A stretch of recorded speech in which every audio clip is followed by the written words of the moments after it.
Picture this. It's 1998 in a pharmaceutical factory in Chicago. Right. You've got these massive industrial vats, right?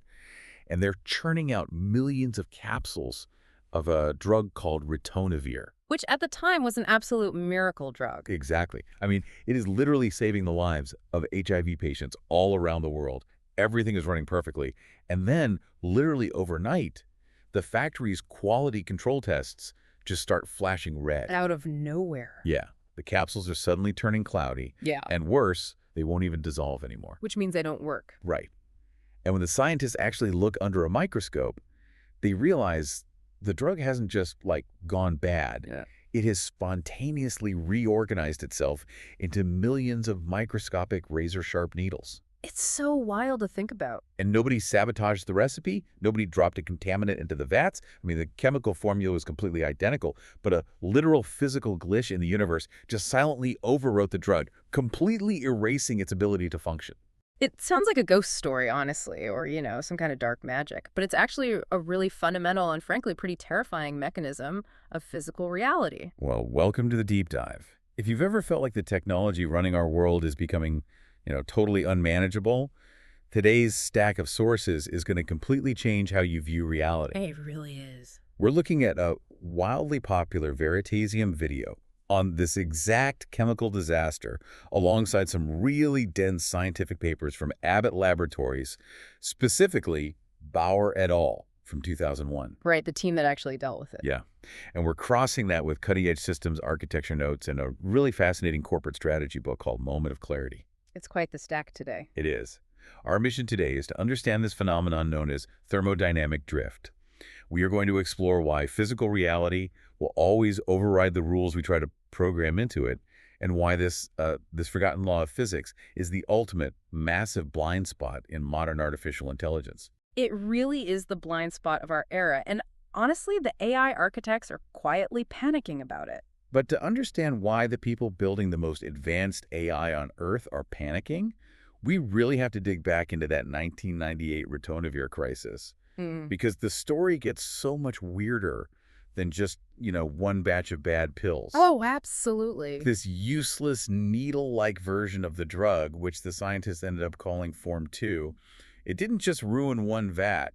It acted like a contagion. Right. And to understand how a physical object acts like a contagion without actually being a biological virus, we kind of need to look at the chemistry of what they call polymorphs. Okay, and I know from the sources we're not talking about isomers here, right? No, not isomers. Because isomers are when you have the same atoms, but they're bonded together differently, like rearranging Lego blocks to build a different shape. Exactly. Isomers change the actual bonds. Polymorphs are even stranger. With a polymorph, you have the exact same atoms and the exact same chemical bonds, but they fold and stack together differently in three-dimensional space.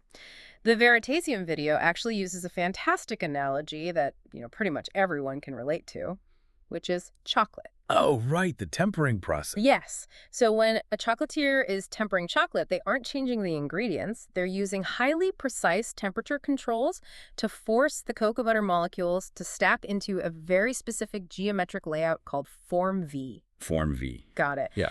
And that specific form is what gives high-quality chocolate that glossy shine and that satisfying snap when you break it. Right. But if you get the temperature even slightly wrong, the exact same cocoa butter stacks into Form 4, which is dull, crumbly, and it just melts in your hands. That's the worst kind of chocolate. Exactly. It's the same chemical code, but an entirely different physical reality. Okay, so Form 2 of Ritonavir was just a bad stack. Yeah. Crumbly chocolate. But here is the part of the story that sounds like a straight-up sci-fi horror movie. Oh, the Italy trip. Yes.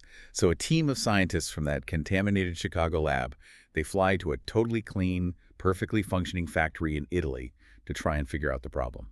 And we all know what happens next. Within days of them literally just walking onto the Italian factory floor, the Italian vats start failing. The drug starts forming the useless needles there too. It eventually spread worldwide. Right. The version of the drug that actually saved lives effectively disappeared from industrial viability everywhere. It just vanished. And the Veritasium video really leans into this spooky, quasi-biological virus narrative. It frames it as this unpredictable mystery of nature, like the universe just decided to turn against us. It makes for a great video. It does. But I have to ask, are they taking some narrative liberties there? Was it really a magic virus? Well, they're definitely leaning into the thriller aspect of it, but if you look at the actual documentation, like the 2001 Bauer paper, the scientists completely demystify it. So no magic. There is no magic and there's no virus. It is just pure thermodynamics. Okay, so what actually happened when the Chicago team went to Italy? Did they bring it on their shoes or something? Basically, yeah, think about the concept of a seed. Form 2, the needles, was a significantly more stable physical structure than Form 1. Okay. In physics, there is a principle called Ostwald's rule of stages, which essentially says that matter will always seek the lowest possible energy state. Like water naturally rolling down a hill until it finds a puddle at the bottom. That's a perfect way to put it. Form 2 is simply a deeper puddle.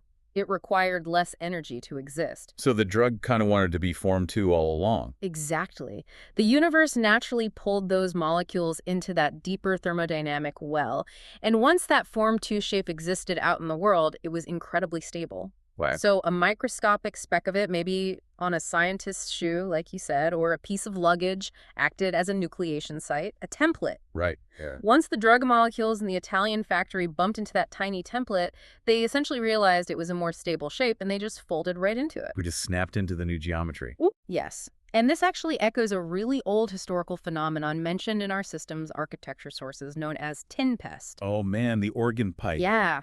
Back in medieval Europe, during these bitter winters when the temperature dropped below 13 degrees Celsius, the massive tin organ pipes in cathedrals would suddenly develop these weird lesions and literally crumble into a gray powder. And let me guess, the medieval priests thought it was demonic. They literally blamed the devil. They thought it was a supernatural curse on the church. Of course they did. But it was just the tin undergoing a polymorphic phase transition because of the temperature. Once a tiny spot of the new gray tin formed, it basically forced the rest of the metal touching it to reorganize. Okay, so this is fascinating chemistry and history, but reading across our stack of sources, there's a much, much bigger argument being made here. Oh, absolutely. Because this whole Ritonavir crisis, it exposes this massive, dangerous illusion that modern society has completely bought into. Yes, it exposes what systems architects call the dualist fallacy. The Dualist Fallacy. Walk us through that. What does that mean?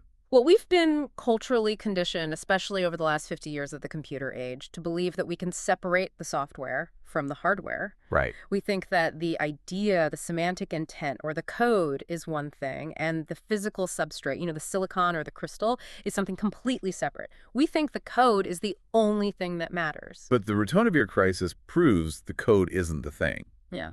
I mean, the chemical formula for the drug was flawless. Yeah. Every single atom was accounted for. Exactly. The software of the drug was perfect.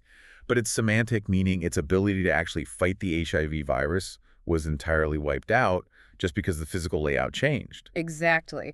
Semantic intent and physical layout are not two different things. If the physical geometry shifts, the meaning is destroyed, totally independent of what the source code says. It's wild. That is the ontological crisis. The Abbott scientists tried to fix the Ritonavir problem by adding more software. What do you mean by that? Like, they added more procedural checks, more testing protocols, more external rules, but you cannot fix a physical geometry problem with a software patch. Let me see if I can translate this, because trying to wrap my head around semantic intent versus physical substrate is, it's a little abstract. Go for it. It sounds kind of like hitting a patch of black ice when you're driving. Okay, how do you mean? Well, imagine you hit black ice. Uh-huh. You press the gas pedal, you look down at your dashboard, and your speedometer says you're going 60 miles per hour. Right. The internal diagnostic logs of the engine say fuel is combusting perfectly. Mm-hmm. The car's software thinks you're having a highly successful journey down the highway. Oh, I see where you're going. But in reality, your physical tires are just spinning in place. You're going 0 miles per hour. Yeah. Your software dashboard is completely divorced from the physical reality of the road. That is a brilliant way to look at it. The software is just living in an illusion. And the terrifying part of these thermodynamic shifts, like the tin pest or the drug crystals, is that they are what architects call a multiplicative cascade. Meaning what, exactly? Meaning it's not additive. It doesn't just slowly accumulate a few errors over time that you can catch and clean up. Mm-hmm. It is a fundamental shift in the physical reality that instantly zeroes out the old system.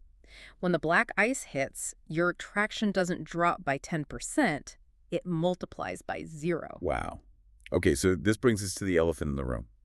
Because this whole deep dive is supposed to be about artificial intelligence. Here we go.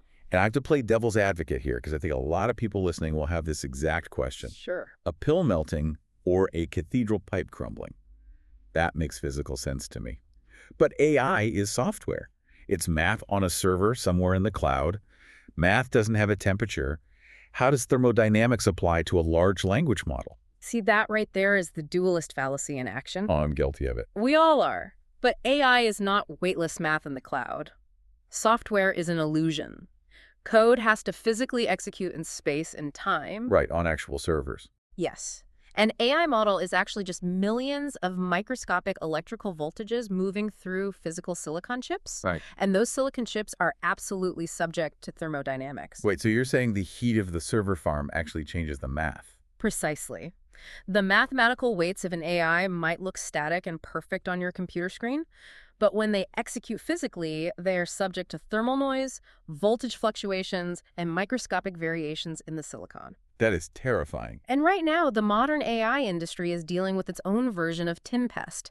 Massively complex AI models are drifting, they're degrading over time, hallucinating and outputting catastrophic errors.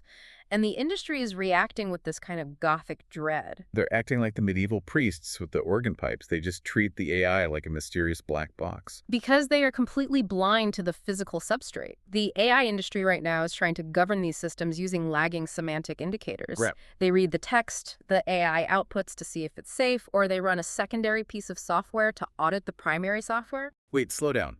They're using software to audit software. That sounds like a snake eating its own tail. It is, and the sources point out that this is mathematically doomed to fail. We have fundamental proofs in computer science, like Turing's theorem and Rice's theorem. Okay, I've heard of Turing, obviously, but what does Rice's theorem actually say in plain English? In plain English, Rice's theorem essentially proves that a piece of software cannot definitively understand the behavior of another piece of software just by looking at its code. Wow, really? Yeah, you cannot definitively audit software from inside the same layer of software. Any software-on-software audit is, at best, a probabilistic guess dressed up in fancy compliance language. Oh, man, so the billions of dollars being spent on software guardrails for AI, it's basically just guessing. Yes. And it gets worse when you bring in Ashby's law of requisite variety. Oh, good, that one. This law dictates that to successfully control a system, your controller must have at least as much complexity or variety as the system it is trying to control. And a static list of software safety rules obviously doesn't have the complexity of a massive neural network. Exactly. One of our system's architecture sources uses a great analogy for Ashby's law. Think about a bicycle. A bicycle at rest will immediately fall over. Right, because the front wheel can turn, the frame tilts, there's too many chaotic ways for it to fall. Exactly. Too many unmanaged degrees of freedom, so how do you stabilize it? You don't add software, you put the bicycle in motion. Oh, the momentum. Yeah. The kinetic momentum of the wheels spinning enforces a strict physical geometric constraint. The physical reality of the momentum collapses all that chaos into a single stable trajectory. So, to keep an AI from drifting into a hallucination, you're saying we need a physical constraint, not a software rule, but an actual hardware constraint. Yes. The solution the sources outline is called the unity principle, or S equals P equals H. SPH, what does that stand for? It means semantic, meaning physical memory layout, and hardware access patterns must be mathematically identical. Okay, break that down for me. If you want to ground an AI and stop it from hallucinating, you need the equivalent of an OVD2 scanner for the silicon. Ooh, like the diagnostic port under the steering wheel of my car. The thing the mechanic plugs into that actually reads the engine hardware instead of just trusting my dashboard lights. Precisely. You have to measure the real-time hardware performance counters on the silicon chip itself. Think about it. If the AI decides to hallucinate, or if thermal drift causes a calculation to shift, the physical path of electricity through the chip has to change. Right, because it's doing a different calculation. Yes. It might only deviate by a single microsecond, a single clock cycle. But if you have a hardware sensor looking for that. Then the moment the electrical path deviates from the authorized layout, the hardware sensor literally breaks the circuit. The physics enforces the check. Oh, wow. You don't get trapped in an infinite software auditing loop. You achieve a probability of one. P equals 1 certainty. The hallucination is physically stopped before the output is ever generated. Okay, my mind is slightly blown by this, but it raises a massive question for me. Go ahead. If this is mathematically provable, if Rice's theorem says software audits are guesses, and hardware telemetry provides absolute certainty, why are Fortune 500 companies, chief risk officers, and trillion-dollar tech firms still trying to govern AI with semantic surveys and compliance checklists? It's baffling, right? Yeah, why are they staring at the dashboard while the car's on black ice? Well, to answer that, the sources pivot to the psychology of the corporate boardroom. That's where Christian Madsberg and Mikkel Rasmussen's book, Moment of Clarity, comes in. Right, the corporate strategy source. Yes. They expose a phenomenon in corporate culture called default thinking. Default thinking. Let me guess. When executives face a terrifying new problem, they just do what they've always done. Exactly. When they face an unknown, complex problem like AI drift, they default to the quantitative tools they already know how to use. Like spreadsheets and surveys. Spreadsheet surveys, software dashboards, they are navigating in a fog, but they don't realize their instruments are actually made of the fog. What does that look like in practice, though? How do companies break out of that? Well, Madsberg and Rasmussen cite companies like Lego and Intel. Years ago, both companies were facing near bankruptcy. They were obsessively looking at their software dashboards, their focus group surveys, their sales spreadsheets, and the data said they should be succeeding. But they were failing. Miserably. The black ice. Yes. They only survived when they threw away the default data and sent anthropologists out into the real world. Wait, really? Anthropologists? Yeah. Lego sent people to physically sit in living rooms and watch how children actually played with toys in physical space. Intel studied how hardware was actually being utilized in real environments. They had a moment of clarity because they looked at the physical phenomenon. So, dashboards lie. Telemetry doesn't. That is the core takeaway. The AI industry is currently optimizing a broken software system. They are frantically building more verification loops without actually sensing the physical reality of the hardware. But realizing you're driving on black ice is only step one. How do you actually force a multi-trillion-dollar industry to stop staring at the fake dashboard and install these physical hardware sensors? I mean, you can't just politely ask them. No, you definitely can't. You have to engage the mechanisms that actually drive corporate behavior. The architecture notes in our stack break down what they call the orthogonal flywheels of market adoption. Okay, orthogonal flywheels. Yeah, these are the underlying forces that will eventually snap the market into reality. There are a few mentioned, but two really stood out to me. Let's start with the first one, the capital thermodynamic cycle, which is basically just a fancy way of saying follow the money, right? Yeah. Specifically, insurance. Yes, the insurance market is the ultimate reality check. You cannot price a ghost.